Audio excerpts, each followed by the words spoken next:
नमस्कार दोस्तों, स्वागत है मेरे YouTube चैनल पे।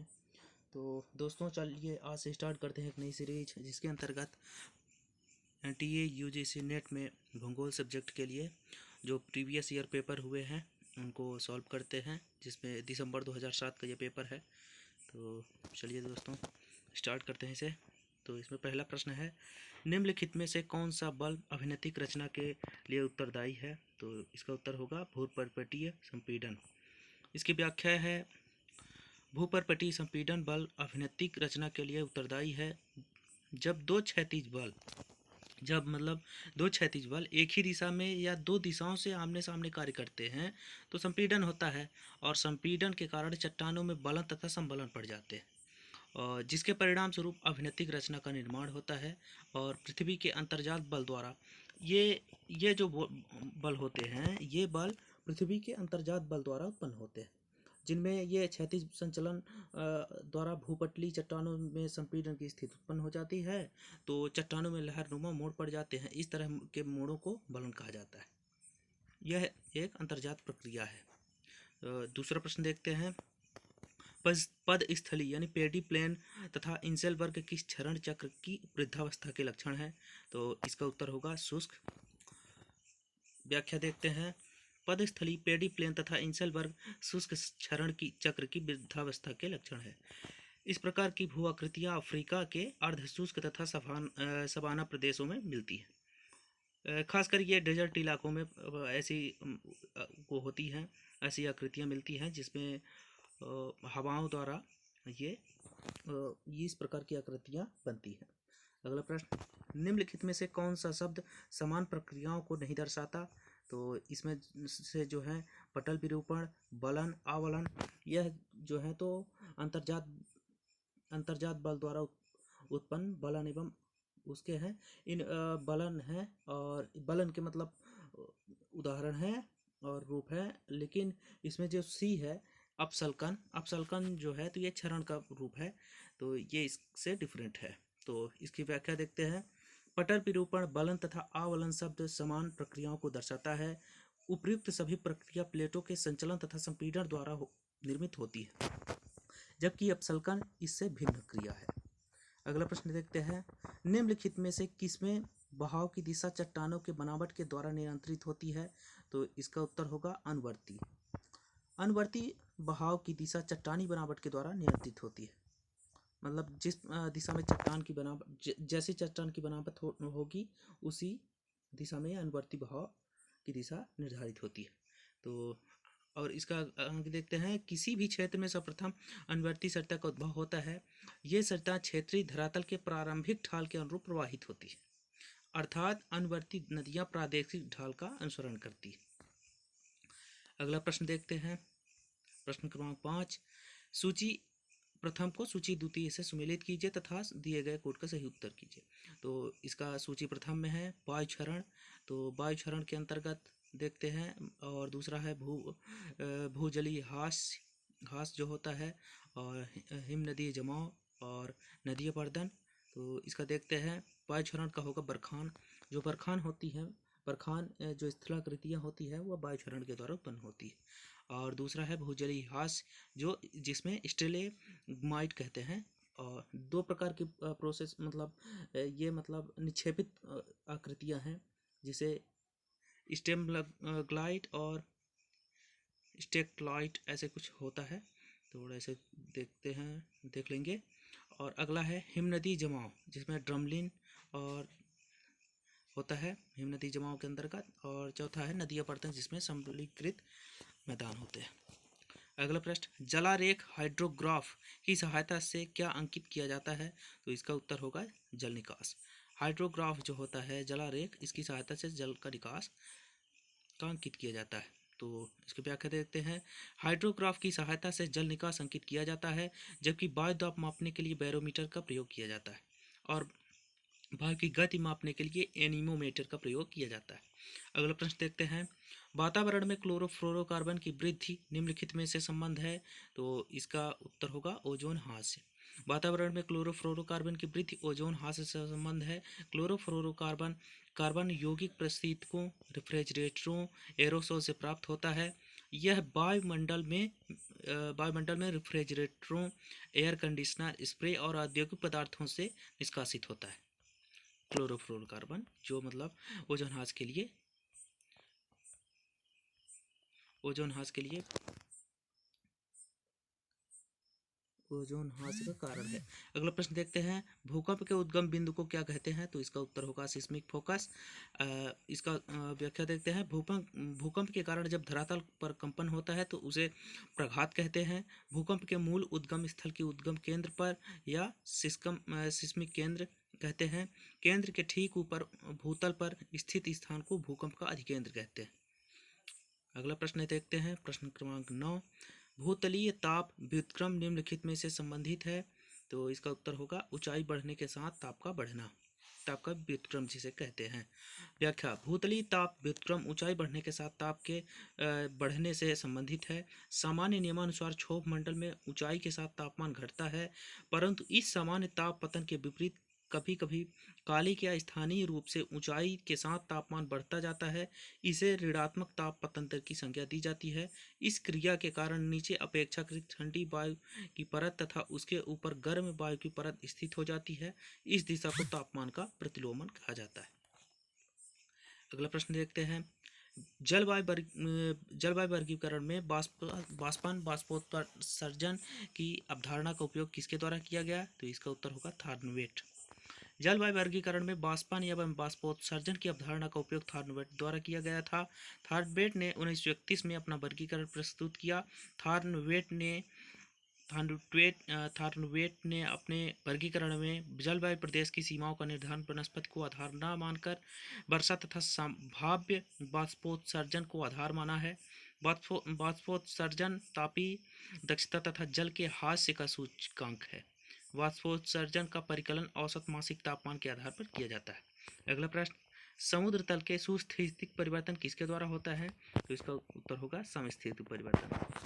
तो समुद्र स्थल के सुस्थितिक परिवर्तन समस्थितिक परिवर्तन के द्वारा होता है। समुद्र तल में परिवर्तन प्राकृतिक तथा मानवीय दोनों कारणों से हो रहा है। अगला प्रश्न, निम्नलिखित में से कौन सा द्वीप प्रवाल द्वीप है? तो इसका उत्तर होगा बी, लक्षद्वीप।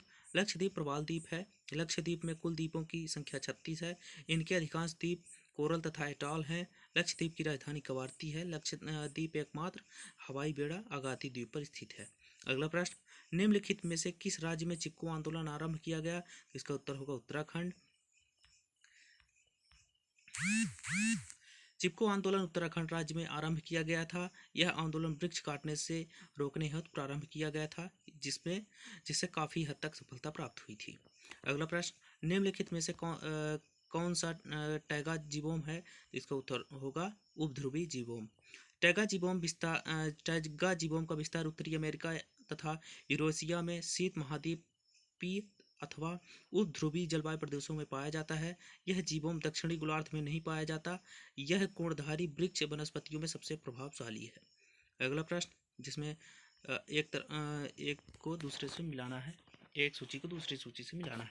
तो इसमें प्रवाल भित्ति दिया गया है और देखते हैं इसका उत्तर। देखते हैं, प्रवाल भित्ति जो है जीबी समुद्री निक्षेप कहलाते हैं और माध्य स्तर यानी शोल जो होता है उथली गहराई के साथ विलग्न उन्नत भूमि है। और वितलीय मैदान जो गहरा अपेक्षाकृत समतल समुद्री मैदान कहलाता है। और महाद्वीपीय ढाल जो होते हैं वो मग्न तट ढाल से तीव्र अवरोहण कहलाता है। अगला प्रश्न, रिटर्न ने अभिकथन ए है, रिटर्न ने इतिहास तथा भूगोल के बीच संबंध को उतना स्पष्ट नहीं बताया है जितना स्पष्ट हम्बोल्ट ने बताया है।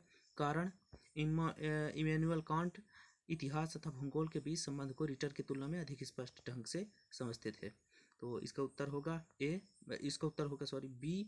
ए आर दोनों सही हैं, आर ए का सही स्पष्टीकरण नहीं मिलता है। तो इसकी व्याख्या देखते हैं, यह कथन सत्य है कि कार्ल रिटर ने इतिहास तथा भूगोल के बीच संबंधों को उतना स्पष्ट नहीं किया जितना हम्बोल्ट ने किया। हम्बोल्ट वैज्ञानिक भूगोलवेत्ता के साथ साथ क्रमबद्ध पद्धति से भूगोल की व्याख्या करते थे। इसी कारण उनके अध्ययन में इतिहास तथा भूगोल काफ़ी हद तक अलग अलग वर्णित होते थे। अगला प्रश्न देखते हैं, प्रश्न क्रमांक 17, अलेक्जेंडर वॉन हम्बोल्ट की पुस्तक कास्मास उनकी निम्नलिखित में से महाद्वीप की यात्रा पर आधारित थी। तो इसका उत्तर होगा दक्षिण अमेरिका। व्याख्या देखते हैं, अलेक्जेंडर हम्बोल्ट की पुस्तक कॉस्मॉस उनकी दक्षिणी अमेरिका महाद्वीप की यात्रा पर आधारित है। भूगोल की विषय वस्तु का विचार करते हुए हम्बोल्ट ने एक नया नाम विश्व रचना दिया और इसे ब्रह्मांड वर्णन, यूरेनोग्राफी एवं भूगोल ज्योग्राफी में विभाजित किया। हम्बोल्ट प्रायोगिक विधि इंडक्टिव मेथड में विश्वास करते थे और उन्होंने अनुसंधान की अनुभवक विधि के महत्व पर बल दिया। हम्बोल्ट भूगोल तथा मौसम विज्ञान का प्रारंभ करता था।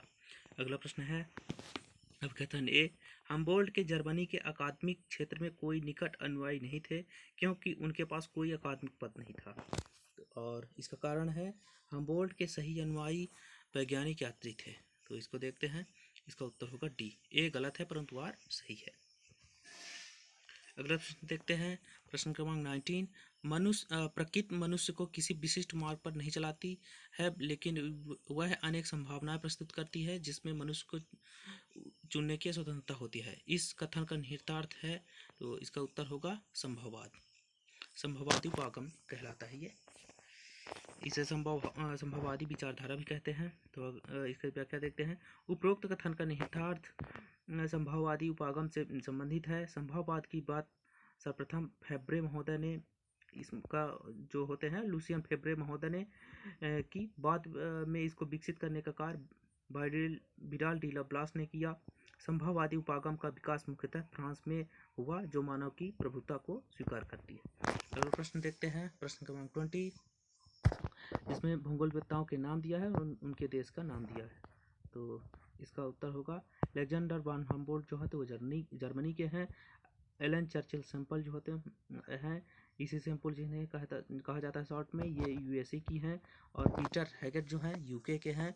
जीन ब्रूस फ्रांस के हैं। अगला प्रश्न, निम्नलिखित नगरीय पर्यावरण का ह्रास विभिन्न कारकों से होता है। तो इसका उत्तर होगा ए।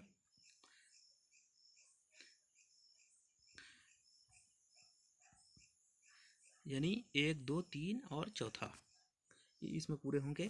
तो नगरीय पर्यावरण का ह्रास प्रश्न का दिए गए सभी विकल्पों द्वारा होता है।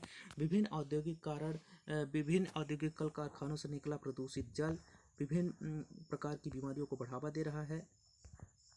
अगला प्रश्न, नगरीय जनसंख्या में वृद्धि ग्रामीण जनसंख्या वृद्धि से अधिक तेज रफ्तार से होती है क्योंकि, तो मतलब प्रश्न पूछ रहा है नगरीय जनसंख्या में वृद्धि ग्रामीण जनसंख्या वृद्धि से अधिक तेज रफ्तार से होती है। इसका कारण क्या है? तो इसका कारण होगा बड़ी संख्या में व्यक्ति नगर केंद्र की ओर प्रवास करते हैं। इसका प्रवास सबसे बड़ा कारण है। और अपने देश में प्रवास का सबसे बड़ा कारण जो होता है उसका गांव से गांव का जो प्रवास होता है, इसका जो होता है महिलाओं की ब्याह होता है, विवाह होता है।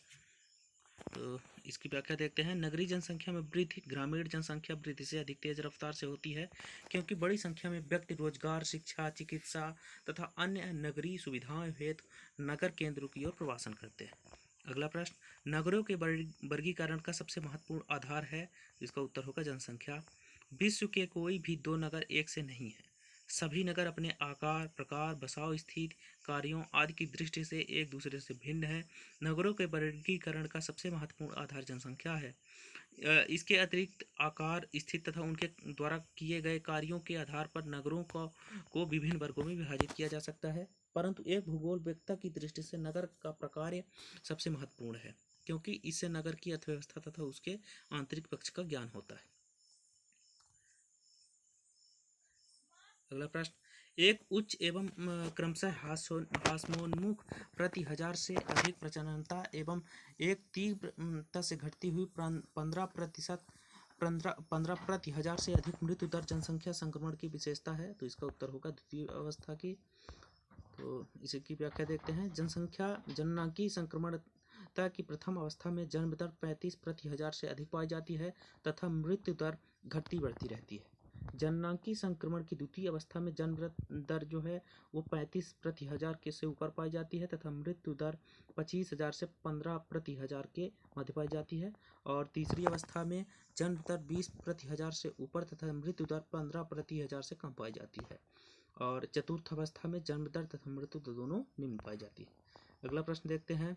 जब किसी क्षेत्र की जनसंख्या घनत्व कुल जनसंख्या को कुल कृषि क्षेत्र में विभाजित करके ज्ञात किया जाता है तो उसे कहते हैं। तो इसका उत्तर होगा कायिक घनत्व। व्याख्या देखते हैं। कायिक घनत्व के अंतर्गत जो होता है उसमें प्रदेश की कुल जनसंख्या बटे प्रदेश की कुल कृषि योग्य भूमि, और दूसरे में आर्थिक घनत्व जब देखा जाता है तो उसमें देश की कुल जनसंख्या और देश के संपूर्ण संसाधनों का मूल्य देखा जाता है। दोनों को भाग दे के उनका घनत्व निकाला जाता है। अगला है कृषि घनत्व। कृषि घनत्व के अंतर्गत एकल इकाई में कृषि पर आधारित जनसंख्या बटे कुल कृषि योग्य भूमि, इनको भाग दे के निकाला जा सकता है कृषि का घनत्व। अगला प्रश्न, उत्तरी अटलांटिक महासागरीय मार्ग विश्व का सर्वाधिक महत्वपूर्ण मार्ग है क्योंकि इसका क्या कारण है? तो इसका कारण है दोनों किनारों पर विकसित देश हैं। उत्तरी अटलांटिक महासागर विश्व का व्यस्ततम महासागर जलमार्ग है जो पश्चिमी यूरोपीय तथा उत्तरी अमेरिकी देशों को जोड़ता है।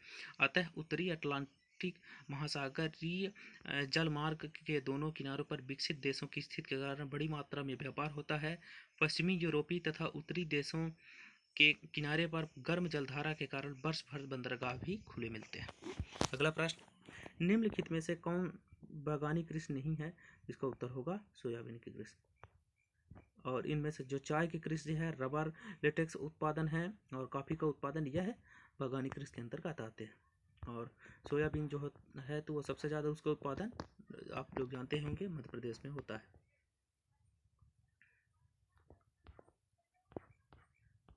अगला प्रश्न देखते हैं, चाय, कॉफ़ी, रबर बागाती कृषि है तथा अर्थात इसके बागान पाए जाते हैं, जबकि सोयाबीन बागाती कृषि नहीं है। सोयाबीन का सर्वाधिक उत्पादन मध्य प्रदेश राज्य में होता है। प्रश्न नंबर 28, वेबर का सिद्धांत परिवहन लागत पर आधारित है, परंतु इसमें इस तथ्य की उपेक्षा की गई है कि भाड़ा दर सर्वदा दूरी के अनुपात में नहीं बढ़ सकता। कारण तथा भाड़ा दर कच्चे माल एवं तैयार माल के लिए समान नहीं हो सकता। तो इसका होगा दोनों सही है और स्पष्टीकरण भी है। इसका देखते हैं, वेबर के अनुसार कच्चे माल या उत्पादित वस्तु का सापेक्षिक परिवहन व्यय अथवा न्यूनतम परिवहन व्यय का निश्चित करता है। यह निश्चित करता है कि वेबर के अनुसार कच्चे माल या उत्पादित वस्तु का सापेक्षिक परिवहन व्यय अथवा न्यूनतम परिवहन व्यय यह निश्चित करता है कि उद्योग कच्चे माल के स्रोत के निकट या बाजार के निकट या फिर दोनों के मध्य किसी उचित स्थान पर स्थापित होगा। परिवहन व्यय सिद्धांत में मात्रा दर सर्वदा दूरी के अनुपात में नहीं बढ़ सकता, क्योंकि मात्रा दर का मान कच्चे माल और तैयार माल के लिए एक समान नहीं हो सकता। अगला प्रश्न, निम्नलिखित कौन सा एक बृहद पैमाने वाला मानचित्र? इसका उत्तर होगा सी। व्याख्या, जिसमें जो 1/25,000 बृहद पैमाने के मानचित्र हैं और इससे कम प्रदर्शक भिन्न वाले मापक बृहद पैमाने वाले मानचित्र होते हैं। बृहद पैमाने वाले मानचित्र में छोटे क्षेत्रों को दर्शाया जाता है। अगला प्रश्न देखते हैं, कपास की कृषि के लिए सबसे उपयुक्त मिट्टी है? तो इसका उत्तर होगा रेगुर मिट्टी। रेगुर मिट्टी को काली मृदा भी कहते हैं। यह कपास के लिए सबसे उपयुक्त मिट्टी है।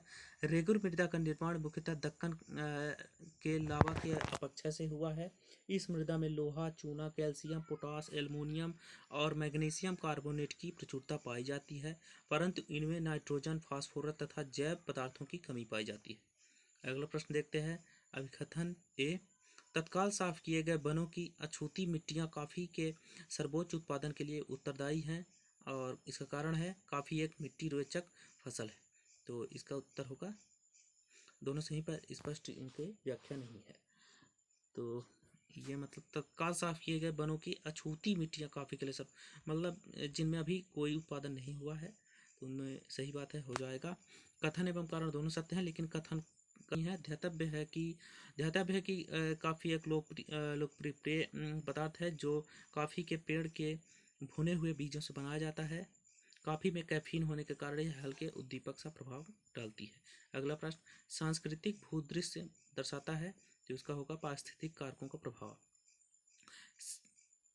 सांस्कृतिक वातावरण में विभिन्न संस्कृति के लोग रहते हैं जिन पर पारिस्थितिकी कारकों का प्रभाव अधिक रहता है। इसमें पश्चिमी अफ्रीका के फुलानी तथा पूर्वी अफ्रीकी पठार के मसाई के तरह पशुपालन तथा दूसरी उत्तरी नाइजीरिया के हाउसा जैसे व्यावसायिक कृषक भी निवास करते हैं। अगला प्रश्न, निम्नलिखित में से किस जिले में जनजाति बहुलता है? तो इनमें देखते हैं कन्याकुमारी, रोहतक, बस्तर, करनाल। तो इसका उत्तर होगा बस्तर। बस्तर छत्तीसगढ़ में आता है, तो छत्तीसगढ़ के बस्तर जिले में जनजाति बहुलता पाई जाती है। अगला प्रश्न, आदिकालीन व्यक्ति जो कालाहारी मरुस्थल में रहते थे जाने जाते हैं, तो इसका होगा बुशमैन। आदिकालीन व्यक्ति जो कालाहारी मरुस्थल में रहते थे इन्हें बुशमैन कहा जाता है। बुशमैन लोगों को भोजन आखेट के जंतुओं और पक्षियों से, मछलियों से तथा जंगली वनस्पति के कंदमूल, गांठों, फलों तथा शहद से प्राप्त होता था। इन्हें जो भोजन है प्राकृतिक पारिस्थितिक तंत्रों से प्राप्त होता है। निम्नलिखित में से किसमें कोई भी जाति अनुसूचित श्रेणी में नहीं आती? तो इसका उत्तर होगा पुदुचेरी। भारत में जनजातियों का वितरण बहुत ही असमान है। देश की अधिकांश जनजातियां उत्तर पूर्वी राज्यों और मध्यवर्ती राज्यों में ही निवास करती हैं। भारत के कुल 600 से अधिक जिलों में 452 जिलों में जनजातियां रहती हैं और इन जिलों में इनके संकेंद्रण में काफ़ी भिन्नता पाई जाती है। 68% जनजातीय जनसंख्या केवल 65 जिलों में ही केंद्रित है। इसके विपरीत गोवा में जनजातीय जनसंख्या लगभग नगण्य है और पंजाब, हरियाणा, दिल्ली, चंडीगढ़ और पुदुचेरी में कोई अनुसूचित जनजाति अधिसूचित नहीं की गई। अगला प्रश्न देखते हैं, भारत के निम्नलिखित राज्यों में से किसकी अन्य राज्यों से सर्वाधिक उभयनिष्ठ सीमा है? तो इसका उत्तर होगा छत्तीसगढ़। छत्तीसगढ़ राज्य की सर्वाधिक उभयनिष्ठ सीमा है। छत्तीसगढ़ राज्य की सीमा उत्तर प्रदेश, झारखंड, उड़ीसा, मध्य प्रदेश, महाराष्ट्र, छत्तीसगढ़, आंध्र प्रदेश राज्य की सीमा 6 राज्यों से मिलती है। निम्नलिखित लक्षणों में से कौन, अगला प्रश्न है, निम्नलिखित लक्षणों में से कौन मानवीय विकास का माप नहीं है? तो इसका उत्तर होगा उपभोक्ता व्यय, जिसमें साक्षरता, प्रति व्यक्ति आय, जीवन प्रत्याशा ये मानवीय विकास का माप है और उपभोक्ता जो व्यय होती है वो इसका माप नहीं है। उपभोक्ता व्यय मानवीय विकास का माप नहीं है। साक्षरता, जीवन प्रत्याशा तथा प्रति व्यक्ति आय मानवीय विकास की माप है। अगला प्रश्न 38, विकसित देशों में नगरीकरण का स्तर एक दीर्घ यस वक्र का अनुसरण करता है और कारण इसका जो है भारत में नगरीकरण का स्तर एक करीब सीधी रेखा का अनुसरण करता है। तो इसका देखते हैं, तो इसका ए सही है परंतु आर गलत है। विकसित देशों में नगरीकरण का स्तर एक दीर्घ एस वक्र का अनुसरण करता है, यह कथन सत्य है, लेकिन भारत में नगरीकरण का स्तर करीब सीधी रेखा का अनुसरण करता है, यह कथन पूर्णतः सत्य नहीं है। अगला प्रश्न, निम्नलिखित में से कौन सा शब्द महानगरीय प्रदेश को परिभाषित करने के लिए सबसे उपयुक्त है? तो इसका उत्तर होगा आर्थिक। महानगरीय क्षेत्र में आर्थिक क्रियाकलाप सबसे अधिक मात्रा में संचालित होती है। ध्यातव्य है कि नगरीय क्षेत्रों का वर्गीकरण आर्थिक क्रियाकलाप, जनसंख्या, आधुनिक संसाधन, उच्च शैक्षिक स्तर के आधार पर किया जाता है। अगला प्रश्न, निम्नलिखित में से किसने आपसी संबंधों को त्रिक स्थान, कार्य एवं लोग प्रस्तावित किया था? तो इसका उत्तर होगा लीपले। लीपले ने आपसी संबंधों को त्रिक स्थान यानी कार्य, लोग प्रस्तावित किया था, जिसमें स्थान, कार्य, लोग प्रस्तावित किया था, जो फ्रांसीसी संप्रदाय से संबंधित मूलवेत्ता थे। अगला प्रश्न, विकास की प्रादेशिक असमानताओं को कम करने में जो कारक कार्य करते हैं वे अनेक हैं। निम्नलिखित में से कौन सा कारक सबसे प्रासंगिक है? तो इसका उत्तर होगा प्रादेशिक अर्थव्यवस्था के बलदायी अग्रिम एवं विलोम अनुबंध। विकास के प्रादेशिक असमानता को कम करने में जो कारक कार्य करते हैं वे अनेक हैं। प्रश्न का दिए गए कारकों में सबसे प्रासंगिक कारक है प्रादेशिक अर्थव्यवस्था के बलदायी अग्रिम एवं विलोम अनुबंध। अगला प्रश्न, निम्नलिखित राज्यों में से कौन सा राज्य मछली पकड़ने की दृष्टि से सबसे आगे है? तो इसका उत्तर होगा पश्चिम बंगाल। प्रश्न का दिए गए विकल्पों में पश्चिम बंगाल राज्य मछली पकड़ने की दृष्टि से सबसे आगे है। पश्चिम बंगाल की कटी फटी तटरेखा मछली उत्पादन में अनुकूल पर्यावरणीय दशाएं उपलब्ध कराती है। अगला प्रश्न, निम्नलिखित में से कौन सी नदी हिमालय से भी पुरानी है? इसका उत्तर होगा ए सतलज नदी का विकास हिमालय निर्माण के पूर्व ही हुआ था। हिमालय के विकास के उपरांत भी यह नदी अपने ढाल का अनुसरण कर बहती है, जिस कारण यह पूर्वी नदियों की श्रेणी में आती है। पूर्ववर्ती नदियों की श्रेणी में आती है। निम्नलिखित में से किस राज्य में फरवरी 2005 में सर्वाधिक हिमपात हुआ? तो इसका उत्तर होगा सिक्किम। फरवरी 2005 में सिक्किम में सर्वाधिक हिमपात हुआ था। अगला प्रश्न, निम्नलिखित में से कौन सा सही है? तो इसका उत्तर होगा ए। अंकगणितीय माध्य संख्यात्मक मूल्य है। अंकगणितीय माध्य वह संख्या है जो किसी श्रृंखला के सभी पदों के मूल्यों के जोड़ को उनकी कुल संख्या से भाग देने पर प्राप्त होता है। अंकगणितीय माध्य को समांतर माध्य भी कहते हैं। अगला प्रश्न 46, निम्नलिखित में से कौन सा विसर्जन के अध्ययन के लिए सबसे उपयुक्त है? तो इसका उत्तर होगा प्रामाणिक विचलन। प्रामाणिक विचलन विसर्जन के अध्ययन के लिए सबसे उपयुक्त एवं अत्यंत संतोषजनक विधि है। इसका प्रयोग सबसे अधिक होता है। इसका प्रयोग सबसे पहले कार्ल पियर्सन ने किया था। इसे विचलन वर्ग माध्यमूल भी कहा जाता है। इसे ग्रीक भाषा के अक्षर सिग्मा द्वारा व्यक्त किया जाता है। अगला प्रश्न,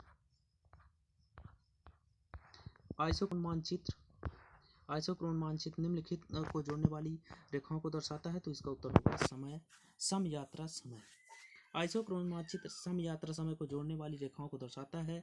सम परिवहन लागत आइसोडोपेन रेखा द्वारा दर्शाया जाता है। अगला प्रश्न, डेसीमेट्रिक मानचित्र कोरोप्लेथ मानचित्र का उन्नत रूप है क्योंकि यह निम्नलिखित को प्रभावी ढंग से दर्शाता है। तो इसका उत्तर होगा ए। समांगकता एवं तीव्र परिवर्तन। डेसीमेट्रिक मानचित्र कोरोप्लेथ मानचित्र का उन्नत रूप है क्योंकि यह समांगता तथा तीव्र परिवर्तन को प्रभावी ढंग से दर्शाता है।